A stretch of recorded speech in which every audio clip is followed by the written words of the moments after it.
The Galactic Council had looked down on Earth for hundreds of years.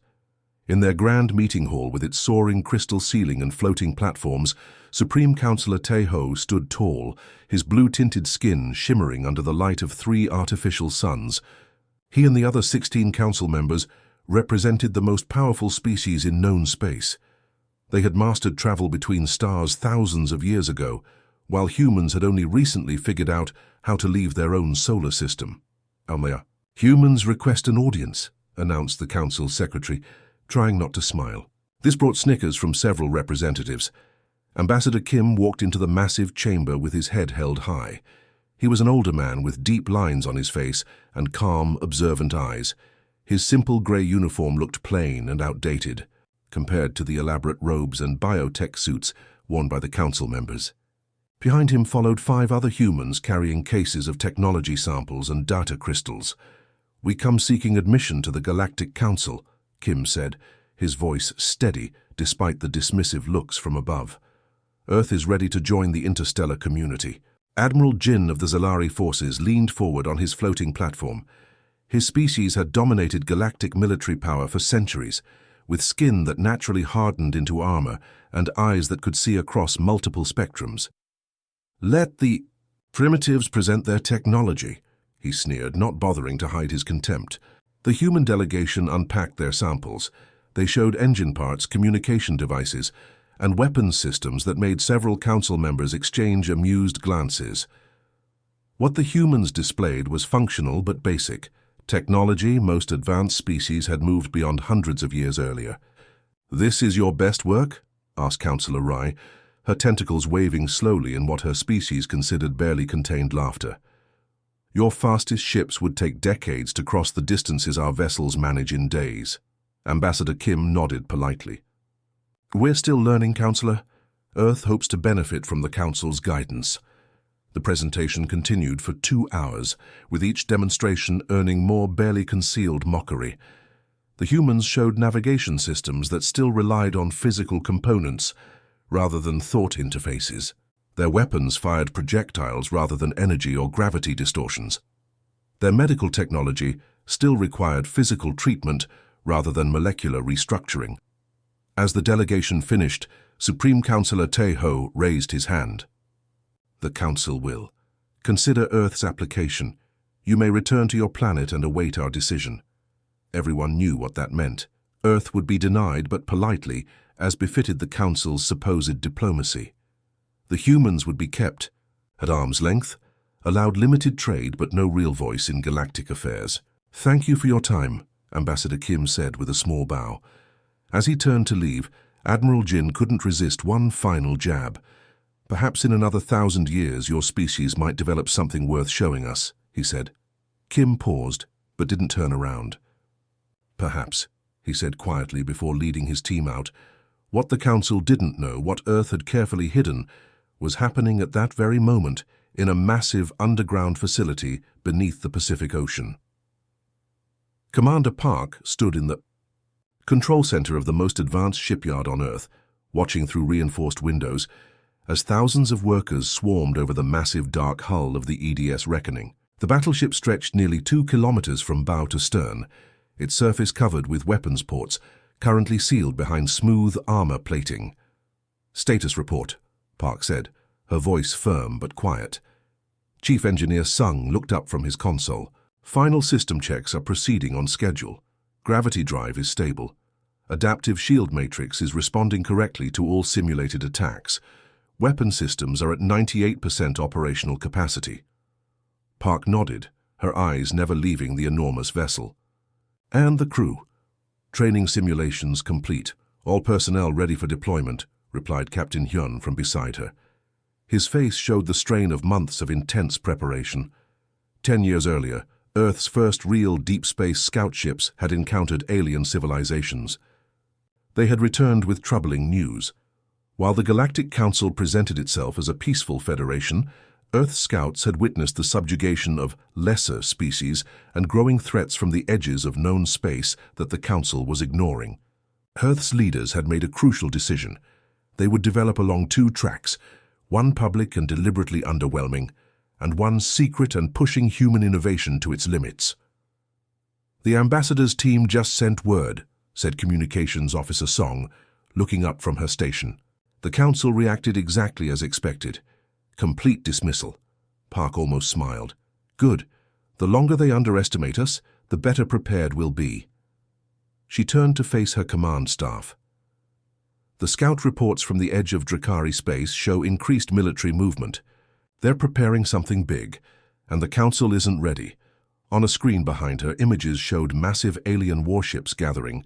The Drakari, a species the council had confined to the outer rim centuries ago, were building an invasion force while the council remained complacent in their supposed superiority.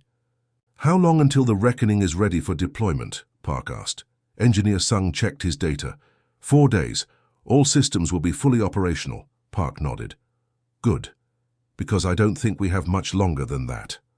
Unknown to the mocking council members, Earth wasn't seeking admission because they wanted to join the galactic community. They were trying to warn them about what was coming. Earth scouts had ventured beyond the safe trading routes, gathering information that the council either didn't have or chose to ignore. They discovered border skirmishes, slave trading operations, and, most alarming of all, the massive military buildup in Drakari space. The council had been telling the galaxy that the Drakari threat was contained, but Earth's intelligence painted a very different picture. Just 3 weeks after Earth's delegation returned home, the Drakari Empire struck. The attack came during the Festival of Unity, when many council worlds were celebrating with parades and ceremonies. On the central council world of Nexus Prime, citizens were watching a display of light sculptures when the first bombardment hit. The peaceful sky erupted with fire as Drakari warships tore through the thin defensive line without slowing down. Similar reports flooded in from 16 other worlds within hours. The Drakari had executed a perfectly coordinated assault across council space. Inside the council's emergency bunker, panic spread like wildfire. The ornate meeting hall was abandoned. For this utilitarian space, with its plain metal walls and glowing tactical displays, showing red invasion markers spreading across the galaxy map. "This is impossible," shouted Councillor Teho, his usually composed face twisted with fear. "Our intelligence indicated the Drakari fleet was half this size." Defense Minister June stared at the tactical display, his hands shaking. He had spent decades as the head of the Council's military forces, but those forces had been designed for ceremonial displays and minor peacekeeping. Nobody had fought a real war in generations. "Our ceremonial fleet cannot withstand this assault," June admitted, watching as another defensive position winked out on the display. "The Drakari have weapons we've never seen before. They're cutting through our shields like they're not even there." Admiral Jin of the Zalari forces pounded his fist on the table. "Where are our battleships? Where are the planet destroyers our ancestors built?" "Decommissioned centuries ago," an aide replied quietly. "The Council voted that such weapons were no longer necessary in our enlightened age." Within days, the outer Council worlds had fallen. Refugees poured toward the central systems in whatever ships they could find. The Council's emergency broadcast warned civilians to evacuate, but there weren't enough ships for everyone. Worse, the Drakari hunting packs followed the refugee ships, picking them off one by one. These smaller, faster vessels were commanded by Warlord Doyun, infamous for his cruelty and tactical brilliance. His ships would let refugee convoys think they'd escaped, only to ambush them when they stopped to rest or refuel. "We've lost contact." "With Helios system," reported a communications officer, her voice hollow with exhaustion. "That's the 12th major population center to go dark in 3 days." Councillor Ree wrapped her tentacles around herself in a gesture of profound distress. How could we have been so blind, so unprepared? The Drakari were broadcasting their victories across all channels. Warlord Doyun's face appeared frequently, his scaled skin darkened with ceremonial war paint, his yellow eyes glowing with satisfaction. "Your council lied to you," he announced to the citizens of the galaxy. "They said we were contained, defeated, reduced to nothing. Look around you. Does this look like nothing?" After a week of devastating losses, the Council made a desperate decision. They would ask for help from every spacefaring civilization, even those they had previously dismissed or excluded. Even "The humans?" asked Councillor Tejo, the words clearly painful to speak. "Even the humans," confirmed Admiral Jin. "Though what those primitives could possibly do against the Drakari, I cannot imagine." Ambassador Han was dispatched to Earth with the plea for assistance. His ship, once gleaming and ornate, now bore scorch marks from narrowly avoiding a Drakari patrol. He landed at Earth's main spaceport outside the capital city, his posture stiff as he was escorted to the President's office. President Sung received him in a simple meeting room. Unlike the elaborate trappings of Council leadership, Earth's government operated from practical facilities. No floating platforms, no ornate decorations, just clean lines and functional furniture. "Ambassador," Sung nodded in greeting. "I understand. You have an urgent message." Han struggled to maintain his dignity despite the circumstances. Even now, facing the destruction of everything he knew, it was difficult to ask these primitives for help. His species had evolved with strong pride instincts, and they were working against him now. "The Council," he began, then had to start again. "The Galactic Council requests immediate assistance from Earth. The Drakari Empire has launched a massive coordinated attack across Council space. Our defenses have failed. Without help, the Council worlds will fall within weeks." He placed a data crystal on the table between them. "This contains details of the Drakari fleet movements and strengths, as well as our remaining defensive positions. President." Sung picked up the crystal, examining it briefly before passing it to an aide. Her face revealed nothing of her thoughts. "And what exactly does the Council expect Earth to do?" she asked. "As your representatives made quite clear during our application process, our technology is, how did Admiral Jin put it, barely adequate for interplanetary garbage collection. What could we possibly offer against an enemy that has defeated your advanced fleets?" Ambassador Han flushed with embarrassment. "The Council recognizes that certain statements were made that may have been premature in their assessment." "I see." President Sung leaned back in her chair, studying the ambassador. "And now you want our help?" "The entire galaxy is at risk," Han said, a hint of real emotion breaking through his diplomatic facade. "Whatever our differences, surely your species doesn't want to see billions die." President Sung was silent for a long moment. Around the table, her advisors and military leaders watched, their faces carefully neutral. Finally, she nodded once, decisively. "Assistance is en route," she said simply. Ambassador Han blinked, confused by the brief response. "What kind of assistance? How many ships? What capabilities? When will they deploy?" President Sung stood, signaling the end of the meeting. "You should return to the Council, Ambassador. Your leaders will want your report." As Han was escorted back to his ship, he passed a large view screen showing news from across the galaxy. Images of burning planets and fleeing refugees played, while a reporter discussed evacuation efforts. The ambassador paused, watching the destruction with hollow eyes. "Will your help come in time?" he asked quietly, to no one in particular. A nearby Earth military officer looked at him with steady eyes. "Sooner than you think, Ambassador. Sooner than you think." 3 days after Ambassador Han's return to Council space, the Drakari Convergence fleet appeared at the edge of the Nexus system. 57 warships, each bristling with weapons, moved in tight formation toward the capital planet.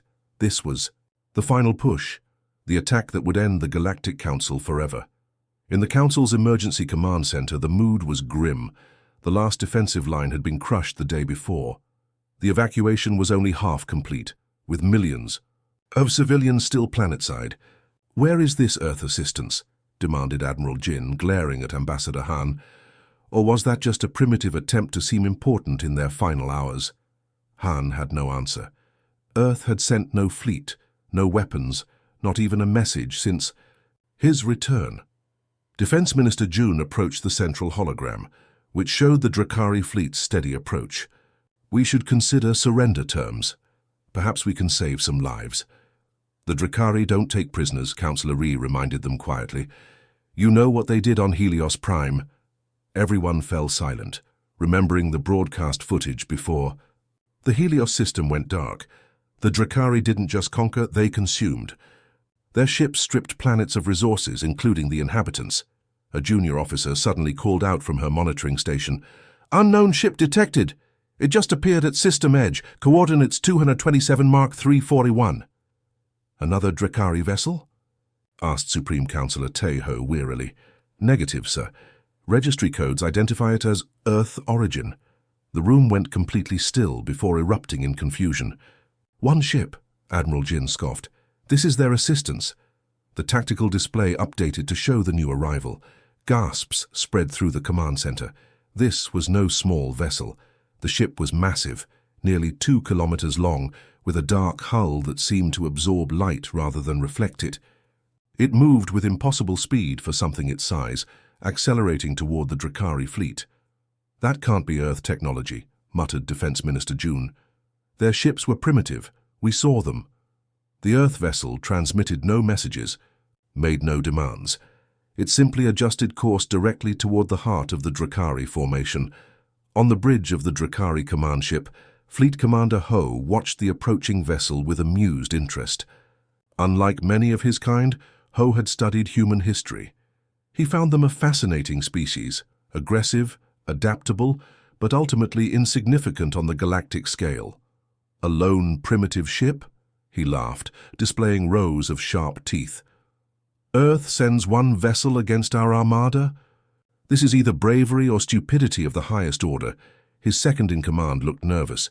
Sir, the ship's configuration doesn't match any known Earth designs, and our sensors are having trouble getting clear readings. Ho waved a dismissive hand. Obliterate it, then continue to the Council world. I grow tired of this campaign. 30 Drakari warships broke formation, surging forward to intercept the Earth vessel. They opened fire simultaneously, filling space with energy beams and plasma torpedoes, enough firepower to destroy a small moon. Inside the EDS Reckoning's command center, Captain Yoon sat calmly in her command chair. Unlike the dramatic, theatrical command bridges of Council vessels, the Reckoning's control room was compact and practical. Officers worked at recessed stations, their movements efficient, their voices low and steady. Enemy weapons fire incoming, reported the tactical officer. Impact in 5 seconds, Captain Yoon nodded once. Activate adaptive shields. The space around the Reckoning shimmered as if the stars themselves were bending. When the Drakari barrage hit, something extraordinary happened. Rather than exploding or being vaporized, the Earthship seemed to absorb the energy, its shield barrier glowing brighter with each impact. Shields holding at 97%, reported the tactical officer. Energy absorption complete. Weapons capacitors at 120% normal capacity. In the Council Command Center, the observers watched in stunned silence. That's impossible, whispered Admiral Jin. No shield technology can absorb that much energy. Captain Yoon's voice remained steady. Deploy primary gravity weapons. Target the leading vessels first. The Reckoning's hull shifted, sections realigning as hidden weapon ports opened. There was no dramatic light show, no visible beam or projectile. Instead, the space around 5 Drakari ships suddenly warped. The vessels compressed as if caught in an invisible fist, metal hulls crumpling inward before exploding in silent bursts of light. Fleet Commander Ho stood from his command chair, his amusement gone. What was that? Report. Unknown weapon type, his science officer stammered. It appears to be some form of localized gravity distortion, thousands of times more powerful than anything in our arsenal. Impossible, Ho snarled. Humans don't have that technology. No one does. Second wave approaching, Captain Yoon noted as 20 more Drakari ships moved to attack. Prepare point defense systems. This time, the Reckoning's response was more visible. Hundreds of small ports opened along its hull, releasing swarms of what looked like metallic insects. These drones accelerated toward the incoming Drakari vessels, weaving through their defensive fire with impossible agility. When the drones reached their targets, they didn't explode. Instead, they attached themselves to the hulls and began burrowing inside. Within seconds, Drakari ships began losing power, weapons going offline, engines failing. Boarding countermeasures, explained the Reckoning's tactical officer. The nano-drones are disabling their systems from within. On the Drakari command ship, panic was spreading. How can one vessel do this? Demanded Ho. watching as another of his ships went dark. "All vessels converge. Concentrate all firepower." The remaining Drakari ships formed a sphere around the reckoning, firing from all directions. This time Earth's ship didn't just absorb the energy, it redirected it. Beams of concentrated power lashed out from the reckoning's shields, striking Drakari vessels with their own weapon energy. In the Council observation deck, Supreme Counselor Tai-Ho watched with his mouth literally hanging open. Around him, other council members were similarly stunned. "They hid this from us," whispered Councillor Rai. All this time, Admiral Jin said nothing, his face ashen as he watched the systematic destruction of what he had believed to be the greatest threat to galactic peace by a species he had personally mocked as primitives just weeks earlier. The battle, if it could be called that, lasted less than 30 minutes. When it ended, 49 Drakari vessels were destroyed or disabled. The remaining 8, including Fleet Commander Ho's flagship, were in full retreat. But the reckoning wasn't finished. It accelerated again, impossibly fast, cutting off the flagship's escape route. "Open a channel," ordered Captain Yoon. On the Drakari command ship, a communication screen activated. Fleet Commander Ho found himself staring at a human woman with calm, steady eyes. "Drakari vessel," she said simply, "your forces have committed acts of war against peaceful worlds. You will power down your weapons and prepare to be boarded." Ho bared his teeth in a snarl. "Who are you to make demands? What are you?" Captain Yoon's expression didn't change. "We are humanity, and we've been watching." In the Council observation deck, the stunned silence continued as they watched the remaining Drakari ships surrender one by one. No species had ever defeated a Drakari attack force, let alone a single ship against an entire fleet. All this time, Supreme Counselor Tai-Ho said quietly, "We thought we were evaluating them for readiness to join our civilization. But they were evaluating us." Admiral Jin turned away from the window, his proud posture broken. "And we failed." The Grand Chamber of the Galactic Council had never been so quiet. Once filled with casual conversation and political maneuvering, now it held only tense silence as representatives from 17 species waited. The ornate hall showed signs of the recent attack: hastily repaired walls, replacement furniture that didn't quite match, and burn marks on the ancient ceiling that would take months to restore. Supreme Counselor Tai-Ho sat rigidly in his central position, his normally perfect appearance showing signs of strain. Dark circles under his eyes revealed sleepless nights, and his ceremonial robes had been replaced with a simpler outfit, better suited for a government in crisis. "The Earth delegation approaches," announced the Chamber Herald, his voice echoing. In the silence, the massive doors slid open, revealing not the humble group that had appeared weeks earlier, but a delegation that walked with quiet confidence. Ambassador Kim led them again, but this time he was accompanied by Special Envoy Lee and a team of 6 others, including 2 who wore the dark uniform of Earth's military. "Welcome," Tai-Ho said, rising to greet them. His voice carried none of the dismissive tone from their previous meeting. "The Council extends its profound gratitude for Earth's intervention. Without your assistance, this chamber, indeed this entire world, would now be under Drakari control." Ambassador Kim bowed slightly. "We are glad we could help." Admiral Jin, looking smaller somehow than during their first encounter, leaned forward. "What I believe we all want to know is, why did you hide your true capabilities from us? And how did you develop technology so far beyond what exists in the rest of the galaxy?" The Earth delegation exchanged glances before Special Envoy Lee stepped forward. He was older than Ambassador Kim, with grey hair and eyes that seemed to see through pretense. "We detected the Drakari threat years ago," he explained, his voice calm but carrying easily through the chamber.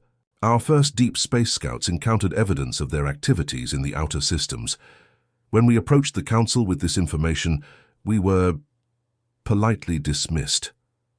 Councillor Ree had the grace to look embarrassed, her tentacles curling. In a gesture of discomfort, "Your complacency endangered the galaxy," Lee continued. "We realized then that the Council, for all its age and supposed wisdom, had grown dangerously overconfident. So your presentation of primitive technology was deliberately misleading?" asked Defense Minister June.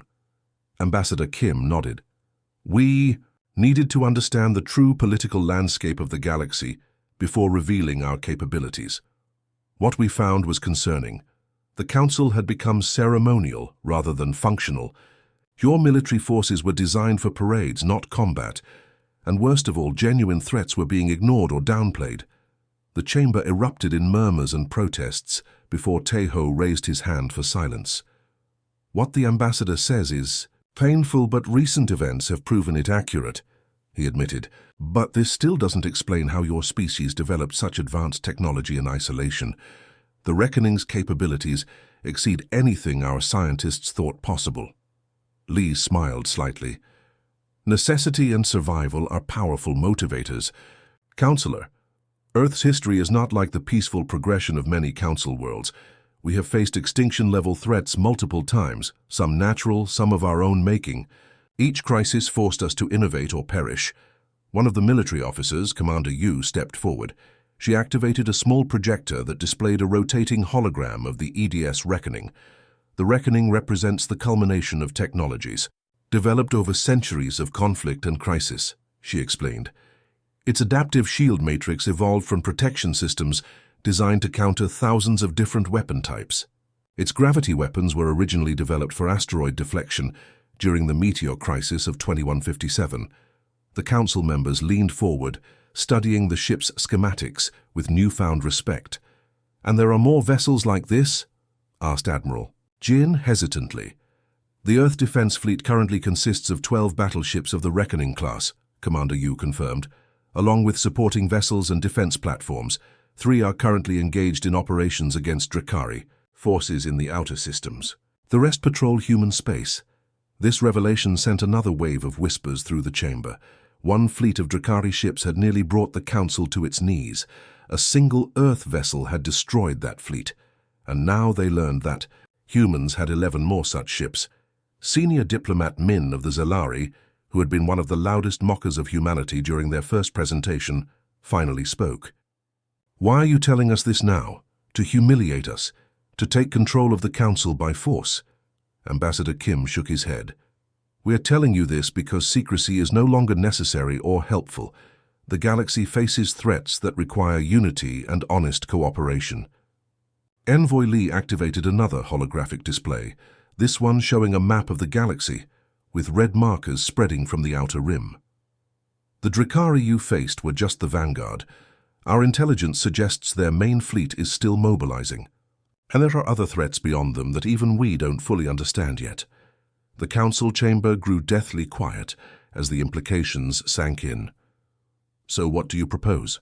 asked Tejo carefully. Ambassador Seok, who had remained silent until now, stepped forward with a data crystal. "These are our proposed terms for alliance. Not membership in your current structure, which recent events have proven inadequate, but a new framework for galactic security and cooperation." She placed the crystal in the reader at the center of the chamber. The terms appeared on screens throughout the room. Earth would share defensive technology with Council worlds. Joint military training and coordination would begin immediately. A combined fleet would be established under rotating command. Research facilities would be open to all member species. A new Security Council would replace the current structure with representation based on contribution rather than historical. Status, the final point, caused the most immediate reaction. Earth would hold a permanent seat on this new council. "This is outrageous," Senior Diplomat Min objected. "You would use this crisis to overthrow 10,000 years of galactic governance?" Ambassador Kim's expression remained calm. "The system you're so proud of nearly resulted in the extinction of every species in this room. Perhaps it's time for something new." Councillor J, who represented one of the world's most heavily damaged in the Drakari attacks, spoke up. "Can we trust humans as our protectors, or are we simply trading one potential overlord for another?" The question hung in the air, heavy with implication. Ambassador Kim looked directly at him. "A fair question, Councillor. I won't pretend that humans are perfect. Our history contains darkness alongside light. But unlike the Drakari, we don't seek domination. We seek survival. And we've learned through bitter experience that true security comes through cooperation, not conquest." Special Envoy Lee stepped forward again. The choice before you is simple. Continue as you were and face certain defeat when the main Drakari force arrives, or join us in building something stronger. We don't want to rule the galaxy. We just want to ensure there's a galaxy left to live in. The council chamber fell silent again as the representatives looked at each other, at the Earth delegation, and at the terms still displayed on their screens. "We will need time to consider this proposal," Taeho finally said. Ambassador Kim nodded. "Of course, but not too much time, Counselor. The galaxy is changing whether you're ready or not." As the Earth delegation turned to leave, Admiral Jin called out, "Wait." They paused, looking back at him. "Those ships you showed us during your first presentation," he said. "They were real." Ambassador Kim smiled slightly. "Oh yes. Those are the vessels we use for basic training. Completely functional but obsolete by our standards." The doors closed behind them, leaving the council to face a galaxy that had suddenly become much more complicated, and a future where humanity would clearly play a far greater role than anyone had imagined possible. 6 months after the Battle of Nexus Prime, the galaxy looked completely different. The stars were the same, but everything else had changed. The Drakari threat that had seemed unstoppable was now contained. Under Admiral Yoon's strategic brilliance, Earth's fleet had systematically pushed the invaders back to their original borders. The campaign wasn't flashy or dramatic. That wasn't humanity's style. Instead, it was methodical and efficient, with each battle planned to minimize casualties on both sides. "We don't seek to destroy the Drakari, only to contain their aggression," Admiral Yoon had explained during a public address. She stood tall in her dark uniform, her grey-streaked hair pulled back in a simple style that emphasized her calm, focused eyes. "History has taught us that enemies today can become allies tomorrow, if given the chance." This philosophy shocked many council species who had expected humans to wipe out the Drakari completely. But Earth's leaders understood something the EGO Council had forgotten, that lasting peace comes from strength balanced with mercy, not from domination. On Nexus Prime, where the Council headquarters was being rebuilt, Engineer Dai supervised reconstruction efforts that were transforming the damaged planet. He was a quiet man who preferred working to talking, but his teams were changing the galaxy one building at a time. "This structure used to be your central power distribution hub?" he asked a local engineer, studying the half-destroyed facility with practiced eyes. "Yes," the alien replied, her scaled skin glistening in the sunlight. "Our most advanced energy center, capable of powering the entire capital region." Engineer Day nodded thoughtfully. "We can do better." He sketched a quick design on his tablet, then showed it to her. "This configuration will triple your output while using half the resources, and it can be built in a third of the time you had planned." The alien engineer stared at the design, then at Day. "But this technology, and it shouldn't be possible. The energy containment alone would require materials that don't exist." Day smiled slightly. "They exist. We've been using them for decades." He tapped his tablet, and a shipment order appeared. "The materials will be here tomorrow. We start construction the day after." All across Council space, similar scenes played out. Human engineers deployed technologies that the so-called advanced races had believed impossible. They rebuilt damaged worlds with efficiency that seemed almost magical to observers. In a classroom on what had once been the Zeleri homeworld's most prestigious university, Professor G stood before a group of the galaxy's brightest scientific minds. The room was filled with beings of different shapes, sizes, and compositions, united only by their intelligence and their eagerness to learn. "Today we'll discuss practical applications of dimensional manipulation," Professor G said casually, as if discussing something as simple as basic mathematics.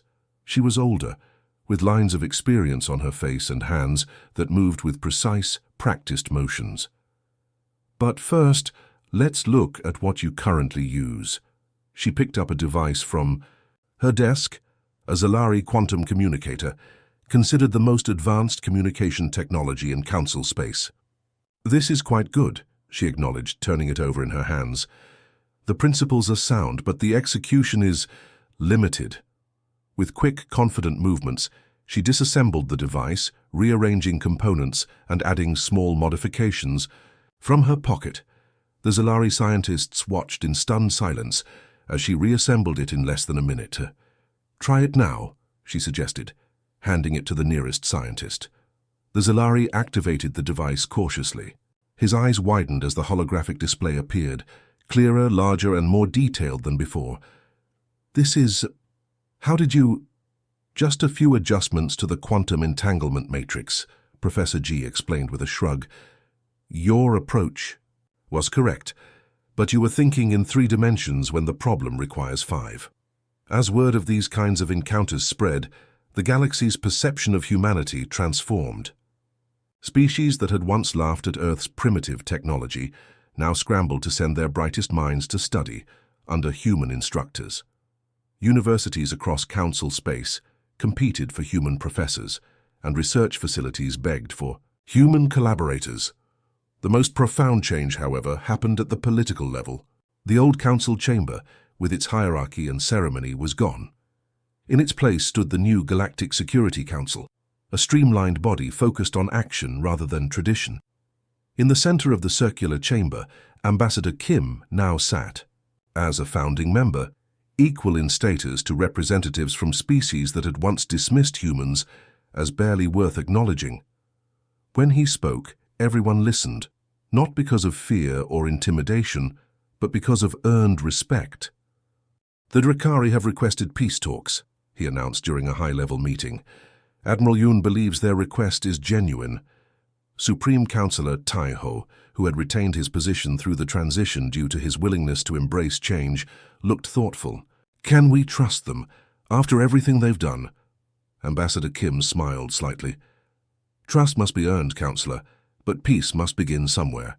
We propose a controlled meeting on neutral territory with appropriate security measures." The fire discussion that followed was respectful and productive, a far cry from the political games that had dominated the old council. When the vote came, it was unanimous in favor of Kim's proposal. As the galaxy settled into its new order, stories about humanity's history spread throughout council space. People learned about Earth's close encounters with extinction, how humans had survived ice ages and pandemics, world wars and climate disasters, asteroid impacts and nuclear crises. Each time, they had emerged stronger, more innovative, more determined. They were forged in crisis, explained a Zalari historian during popular broadcast. While we grew comfortable in our technological superiority, they were fighting for survival. Each challenge forced them to adapt or perish. No wonder their technology exceeded ours. Their very existence depended on constant innovation. At a newly established joint research facility on what had once been a Drakari border world, scientists from 30 different species worked side by side with human colleagues.